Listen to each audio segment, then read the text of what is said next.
evening. What do you want to do tonight? The same thing we do every night, Pinky. Try to take over the world.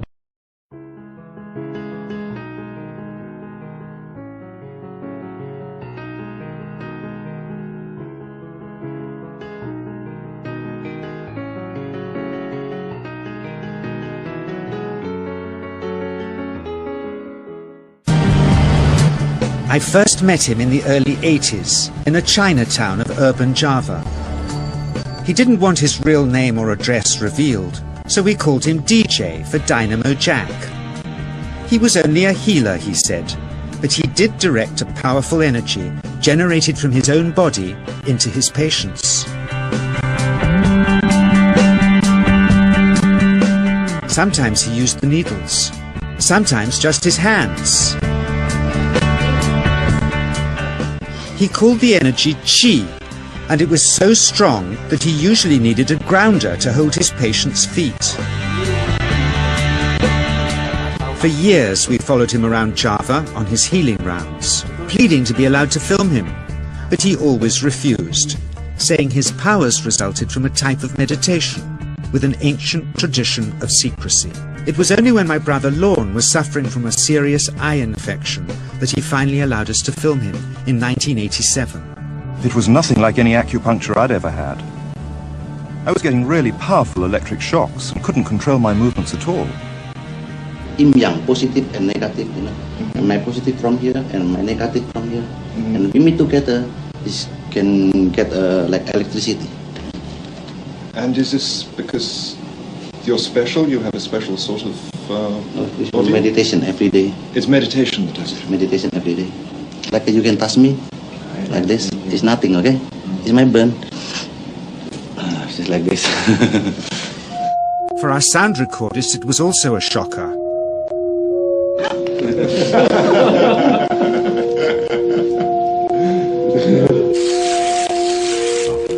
He then took our newspaper outside and showed us how Qi can also be used to set things on fire.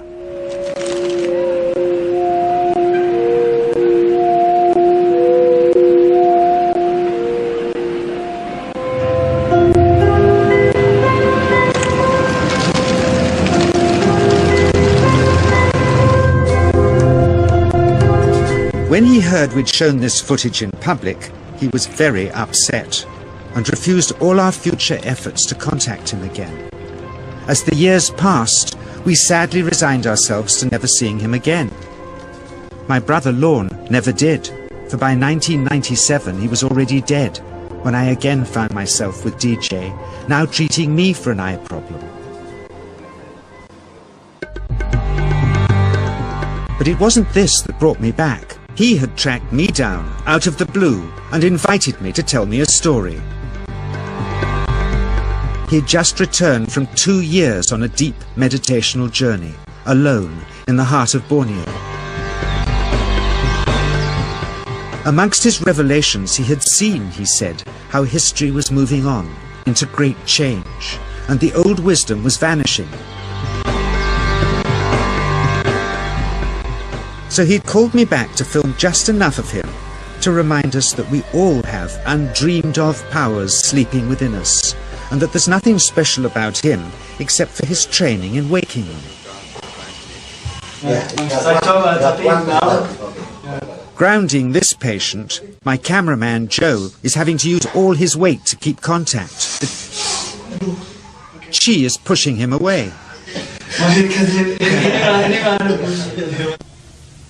He seems able to control the amplitude of this Qi, like a dimmer switch, and it causes uncontrollable responses in the patients and their grounders. I can barely keep my hand on you. It wants to fly off. The electricity is so strong. This mother unwittingly grounds her child. He won't sit still, so she's asked to hold him and grin and bear it. Sometimes, signs of this passing energy can be seen in the transmitter too. This Qi stuff is only the surface, he says, of the real adventure beneath, in the meditational technique.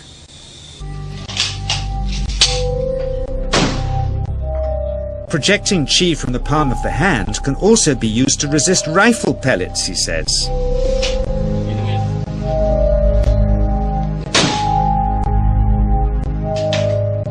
First, you learn to distinguish between yin and yang chi in your body. Then how to pool it in your navel chakra. Then how to project it, he says. And it's the proportionate mixture between yin and yang which accounts for different effects, like pulling or pushing objects or igniting them. Then he gets really strange. He says that mastering yin chi is the key to the spirit world. Discussion regarding this feeling-based prayer, this lost mode of prayer, sometimes seems a little more than academic until we can actually apply it in our lives or see it applied in our lives. It's in the late 1990s that I had the opportunity to do precisely that, when I saw the footage documenting the healing of a life-threatening condition within the body of a living woman using precisely the kinds of techniques that we're speaking about right now. For me, it was this kind of information that took this lost modality of prayer out of the realm of academics and into something that's very real that we can apply in our lives. I had the opportunity during that time to see some video footage of the healing of a 3-inch diameter bladder cancer inside the body of a woman who, by Western medical standards, had been diagnosed inoperable. She had gone, as a last resort, to a medicineless hospital in Beijing, China.